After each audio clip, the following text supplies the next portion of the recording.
Okay, so we're going to talk about a conversation today. There's a book called Excellence Wins.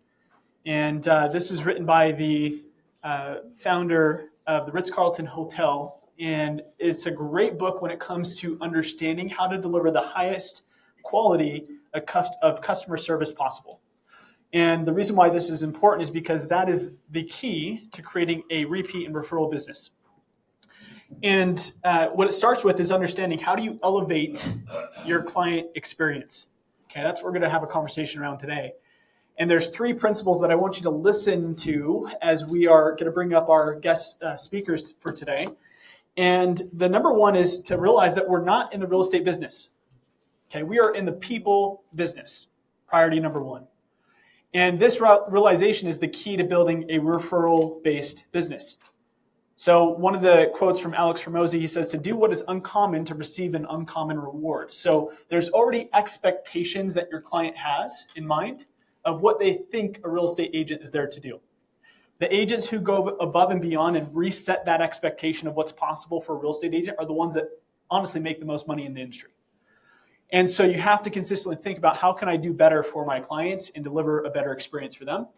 Tony Robbins in his Business Mastery course talks about how the goal is not actually just generating more leads. I know Gary talks about that we're in the lead generation business, right?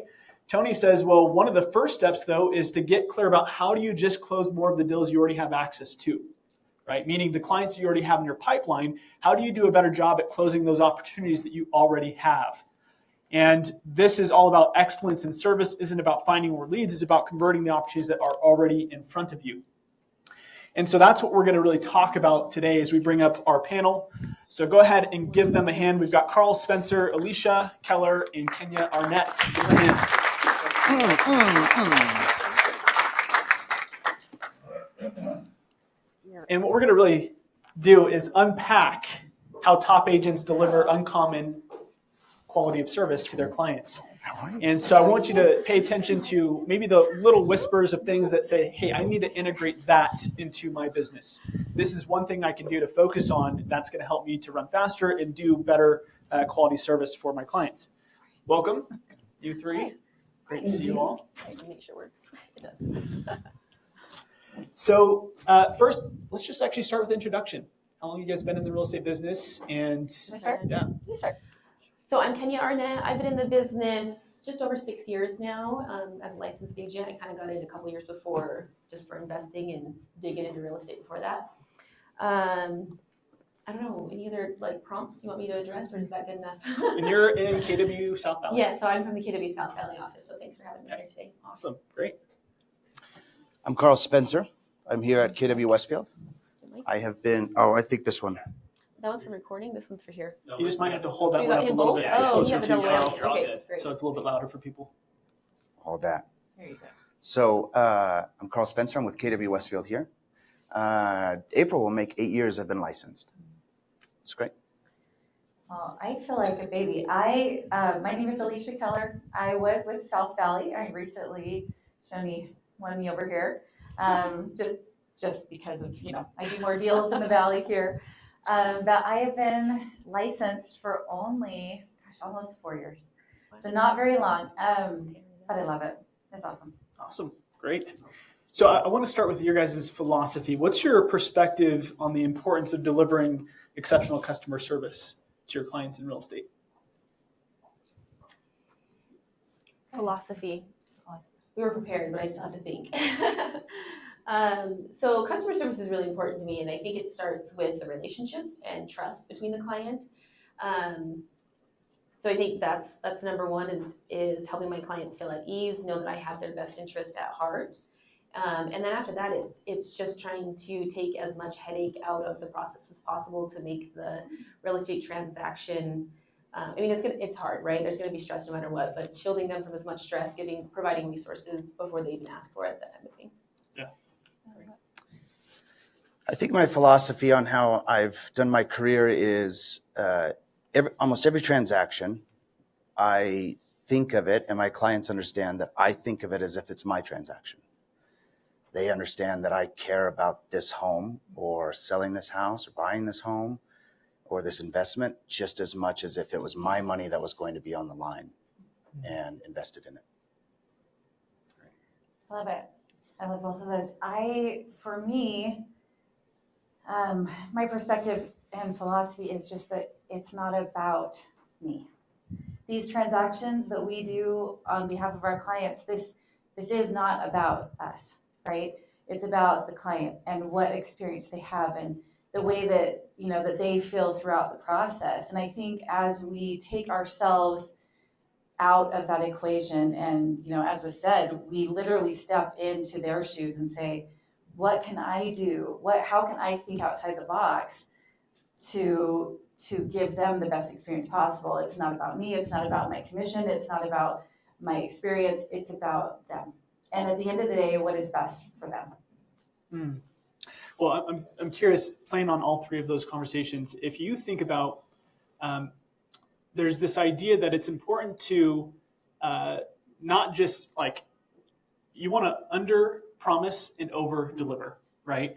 And so if you think about in the listing consultation or buyer presentation, that's where a lot of agents will promise the services they're going to provide, right? This is all the things I'm going to do to sell your home or help you guys buy a home. And there's a lot of promises made, but I'm curious about how you over deliver throughout the client experience. Not just in the consultation where you make these promises, but how do you actually make sure that they have an exceptional experience all the way through the finish line, not just to the finish line, but through the finish line, meaning even post-close systems? These are good questions. I mean, you kind of, it's kind of like asking how you wake up in the morning and how you get going, right? Like, I mean, for me, it's like, I look at these people and I think, okay, if I was standing there and they were having, I was having some stress about, what is it actually going to be like when I go get pre-approved, for example? What is that feeling going to be? I tell my client, hey, when you go into this circumstance, this is what it's going to be. Just like when we send a document over and we say, here's what you can expect here, it's the same thing. Okay, when you go sit down, especially the first time, especially with new construction or first time home buyers, it's good to be able to say, here's what you're going to expect. And to be able to just lay that out for them so that when they get there and they sit down, they're not like, oh crud, what am I doing, right? They're like, oh, Alicia told me I can expect that they're going to ask for these things, right? So some of that is just anticipating their needs, Yeah, what I hear from that, Alicia, is that you're saying how important it is, right? To communication is like a powerhouse when it comes to delivering exceptional experience. Is that we have to anticipate what our clients are either thinking or questioning in their mind, and actually answer those questions before they come up, right? There's this saying that the most powerful words that real estate can use is, here's what happens next, to their clients, right? And just kind of paint the picture of here's the next 3 to 4 steps, so they don't feel like they're lost in the process, right? Because it's kind of secondhand us. We're like, yeah, we just do this every day. But for the client, it may be completely forward or second nature to them, right? Cool. So when I think about a buyer or a seller, two different scenarios, right?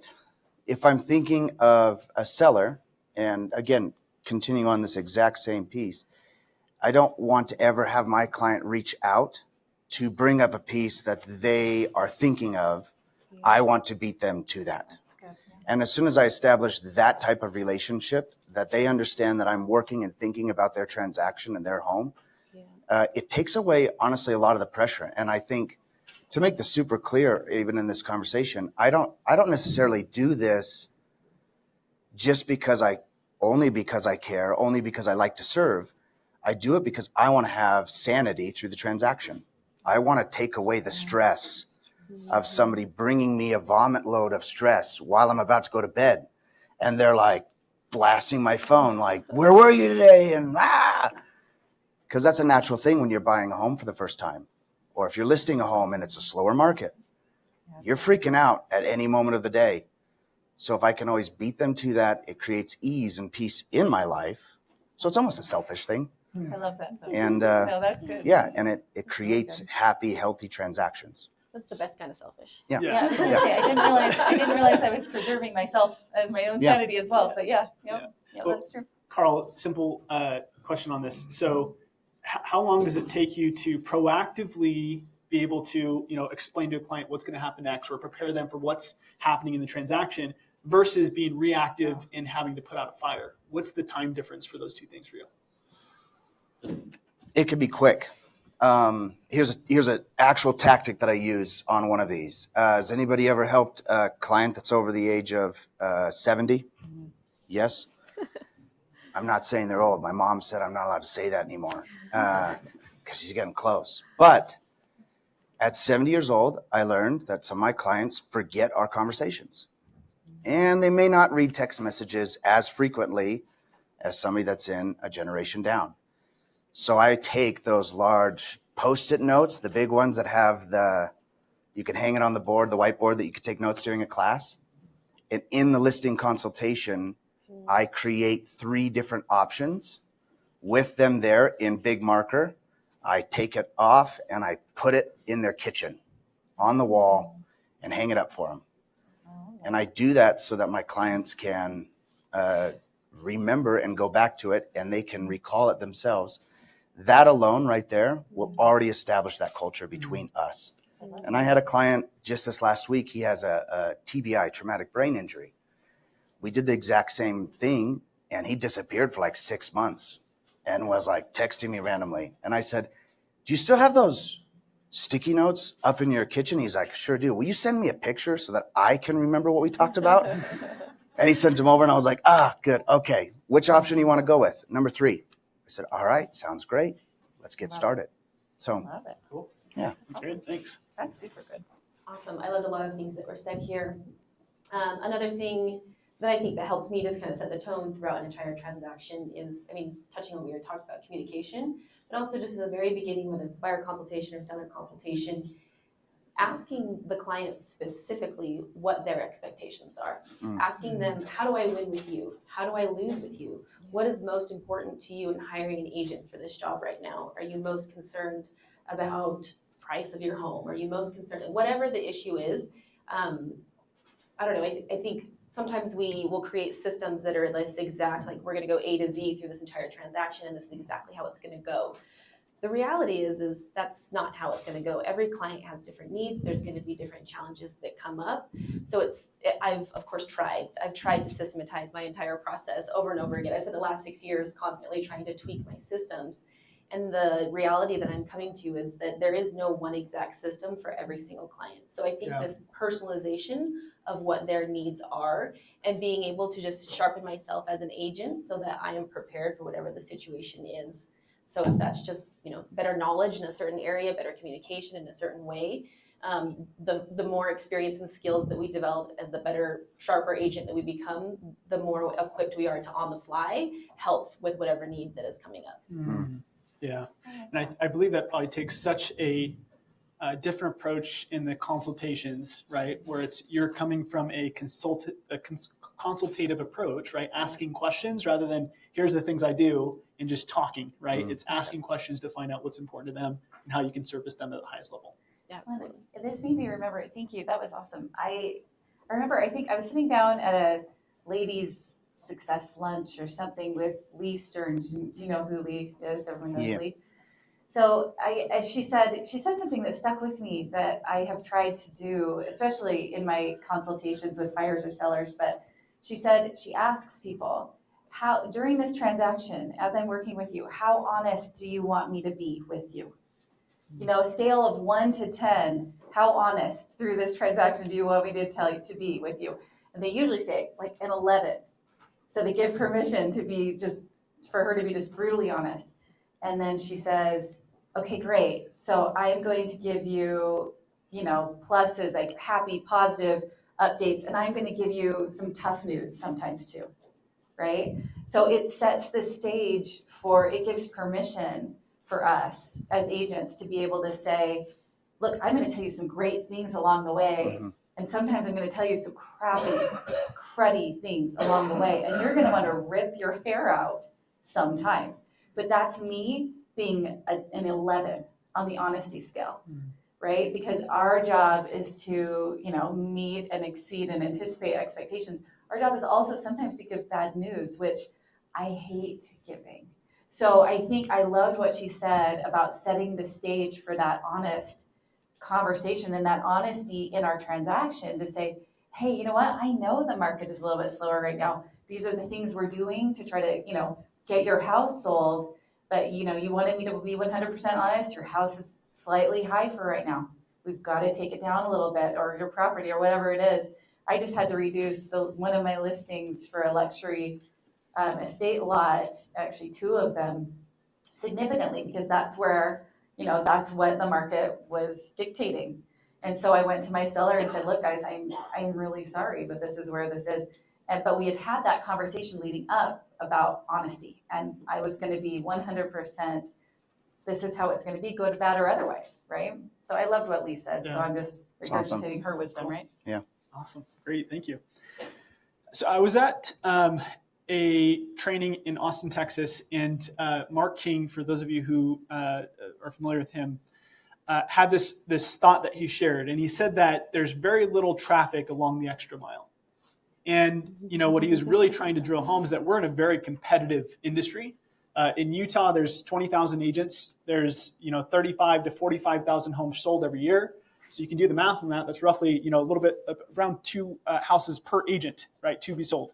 Now there's some agents who sell 40 of those, right? And so the reality is that we have to look at really being on the cutting edge of delivering highest quality service to beat out the competition, right? So my question comes down to, what are some of the maybe small moments throughout the transaction that you guys can think to where you go above and beyond and try to exceed your clients' expectations to deliver a wonderful experience? I don't mind going. So when I think about that question, my mind usually goes to those, again, the systematized, automated, the gifting that we do, the surprise and the delight, which I think is wonderful. I think it's awesome. I've been trying to implement more and more of that in my business. And I mean, I'll be honest, I kind of felt I had a little bit of imposter syndrome coming to this panel, because I'm like, I don't know that I don't have like really cool systems. I don't do all those things. But I felt encouraged to answer this question because you said, what are those small moments? And that's exactly what they are. They're the small moments of just honesty, when the client knows that it might be in my best interest to lie, which I would never do, but they know that I'm going to shoot straight, I'm going to be honest, and I'm building trust with them. It's the littlest moments of they need a simple thing done, and I just show up and help. It's outside of the scope of my job. It's not my lane, but sure, I'll show up and help you paint the paintboards or the baseboards, which I've done. It's just those tiny little things where they can see that my heart is in the transaction just as much as theirs, just like Carl said. So I think those are the tiny little moments where we win over our clients. When we are doing the extra, even if it's the tiniest little mile, it means a lot to them because they know that we care about what needs to be done. Yep. If you're talking systems, the simplicity is become an expert and a master in houses. That's what we sell. And the simple thing that I do in almost all my transactions, I carry at all times in my vehicle an infrared camera and a moisture reader. Those are the things that are some of the most detrimental to your home, is hidden water leaks.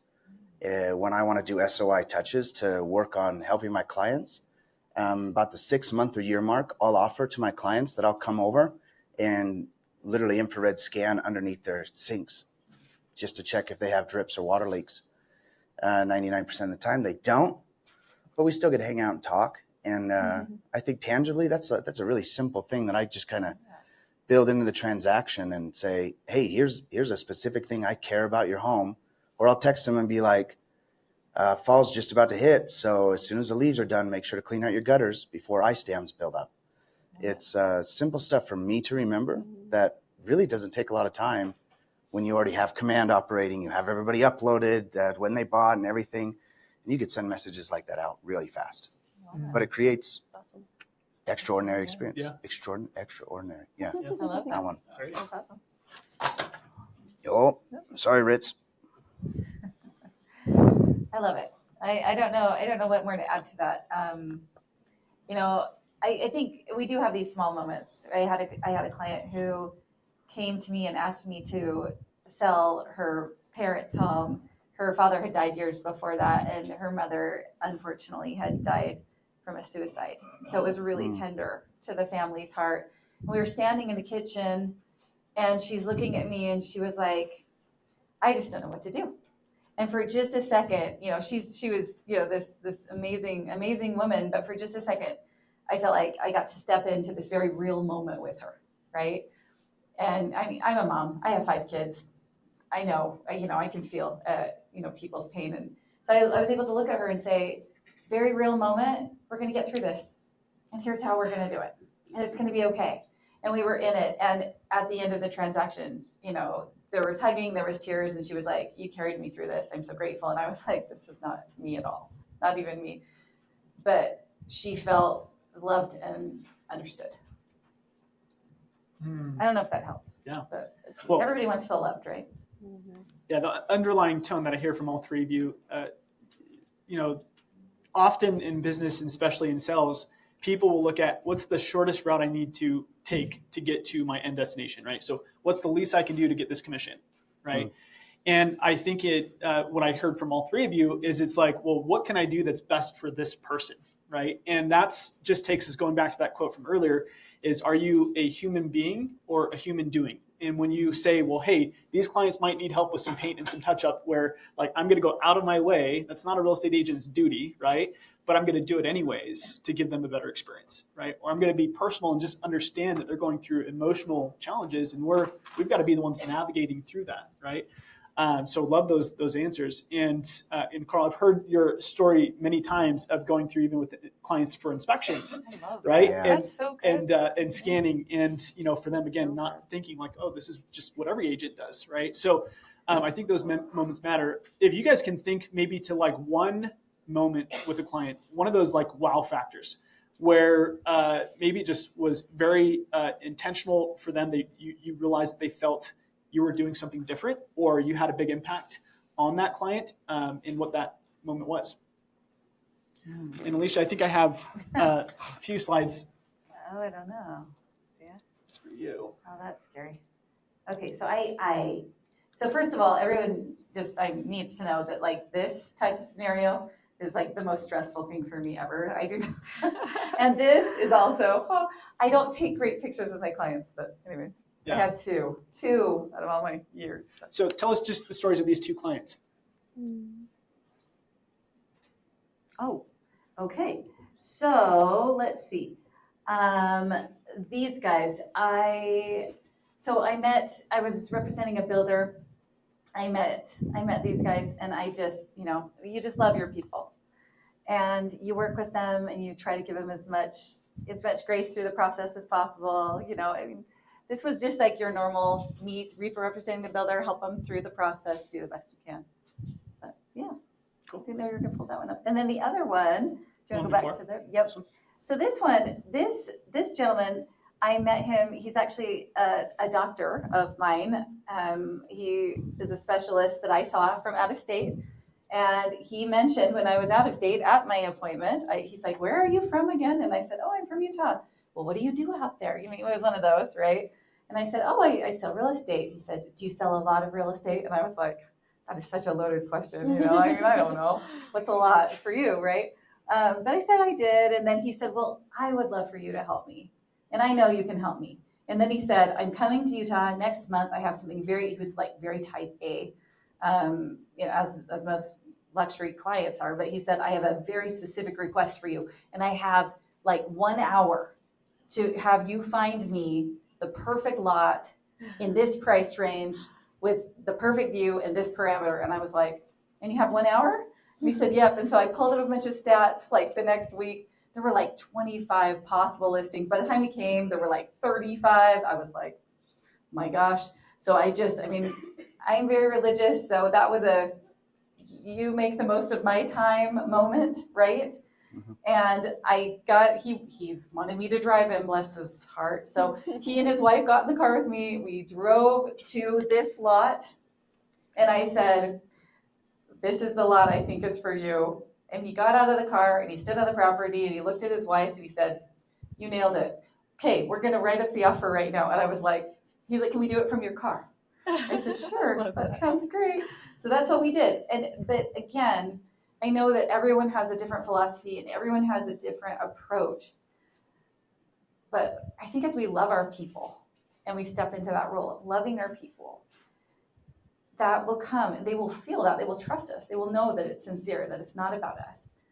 Because really, at the end of the day, it is never about us.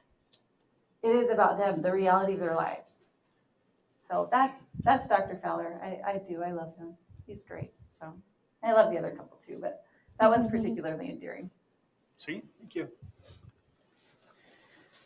So, I mean, it's hard to think of like an experience. I have gone as far as dug up a septic system with a backhoe. I did that this week. So awesome. It's anything. I've rerouted a river under a house, dug up streets. It's a lot of different stuff that I've worked on. Awesome. And I think if I were to sum it all up, an easy way, I'm like, what would be a takeaway that somebody could implement? Most of my job is spent being a project manager. I think that's one of the scariest things for homeowners. They don't know who to trust. And that's so easy as agents. We all have that list of subcontractors, people that we could send out. But there's one step that goes above and beyond. It's the follow-up. It's the coordination efforts. Now, I don't get paid to be a project manager. I don't have a license in that. But I have a real estate license. And I have a lot of relationships that I've built over these years to create lifelong friends. And I can contact them and show my clients that even though we just had to get an HVAC guy set up to redo this and all of this stuff, I'm still going to be there to check off the job, still with them at the end. Because for them, again, one of the scariest things is they're looking at the furnace going, well, it kind of looks new, but is it done right? Or they're like, man, I think I had them do the right job, but are they going to rip me off? And I show that even through the end of the process, even through everything, even a year later, whatever it is, I'm still there and I'm willing to follow up with the people that are doing the work with them and then show them what I find and take a little time to just educate and teach what it is that they've done or I've seen. And I let them always make the financial decision. Looks like you have an opportunity here to go this route or this route. Feel free to talk to the contractor themselves, but I just wanted to give you the outside thoughts on that. I love it. But yeah, So good. yeah. I'm loving hearing everything you guys are sharing, and I'm kind of seeing this like central message of, you know, showing up, but in different ways, which I think is cool. Like you're so hands-on. Like you got there and do the infrared and your heavy equipment. And I'm like, I've never done any of those things. So I think the message is just showing up and really being a partner to our clients. There's something that needs to be taken care of, and together we're going to figure out how to do it. So like my mind, I'm trying to think of, just to answer the question straightforward, I'm trying to think of a single example, but they all feel so tiny again, because it's those small moments. Yeah. Like I'm thinking of when one of my clients didn't have a car and she needed to go see, and she had all of her kids. And so we piled up all of my kids and her kids in a minivan and drove to Tooele together. Which, you know, I felt so unprofessional, but that was her need. And it was the moment that she needed to go. And it was the moment I had my kids and she had hers. I think one of the main things that, or like one of those small moments that happens in every single one of all of our transactions is just the patience that we give, the grace. Like we said, there's things that come up and it's hard and it's stressful and we've been there, and I kind of tread lightly celebrating this, but sometimes they're not very patient back with us. Yeah. But we show up with some professionalism, understanding the difficulties that they are going through and the stress that they're under. And we forgive them. And I'm thinking of two of the ones that have like ended in a really fantastic way, have been clients that were really difficult. The clients that gave me a really hard time, and I still showed up with a smile, and they knew that they were giving me a hard time. And at the end of the transaction, you know, very, very heartfelt thanked me for being so patient throughout the transaction.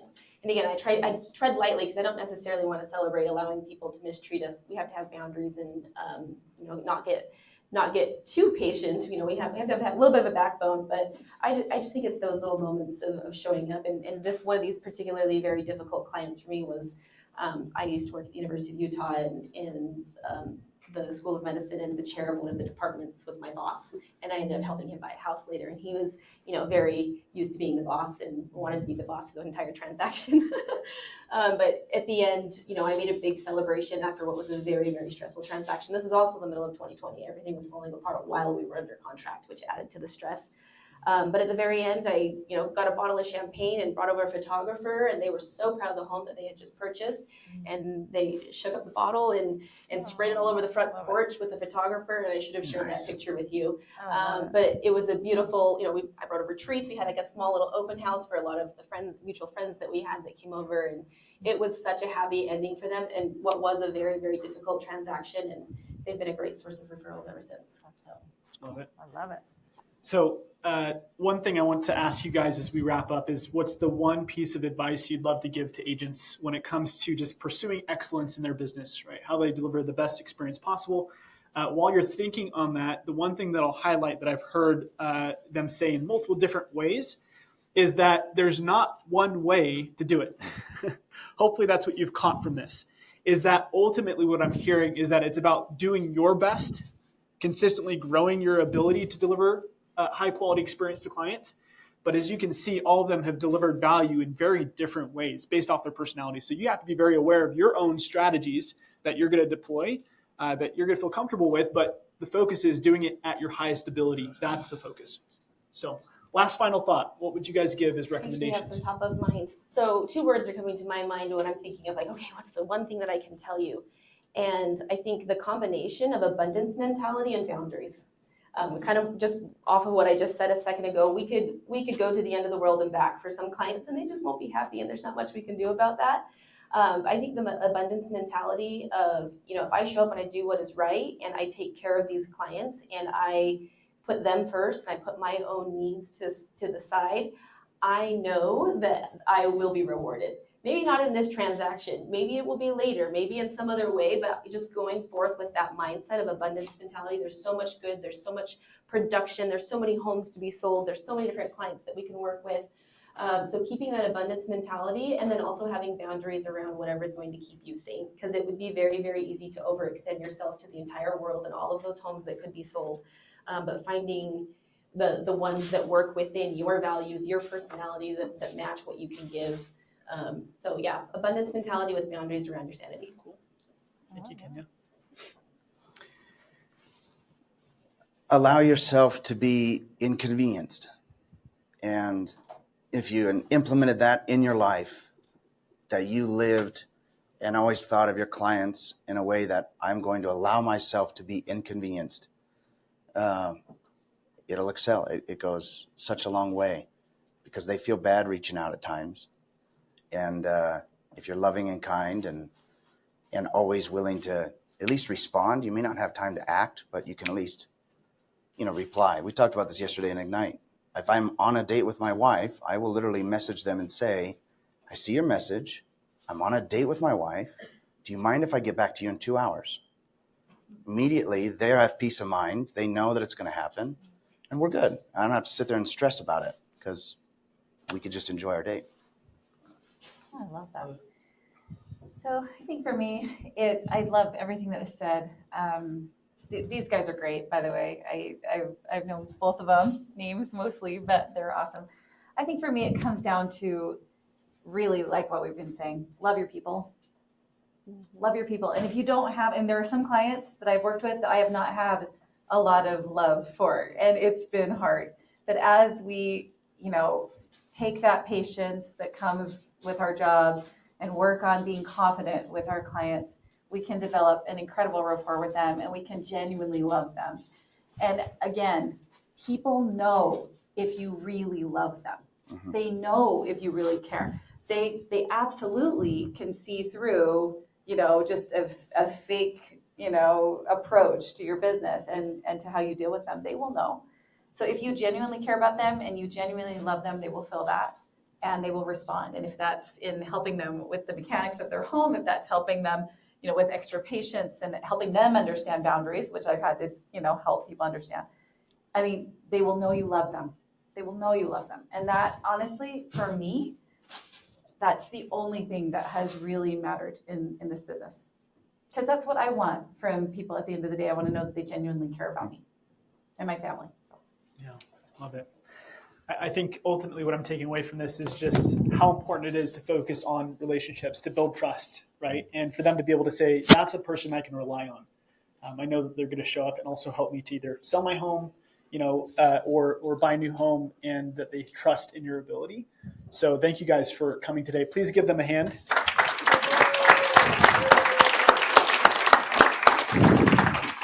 And Lafferty, Abigail, thank you so much as well for lunch. We'll see you guys next Tuesday, 11 a.m. Have a good one.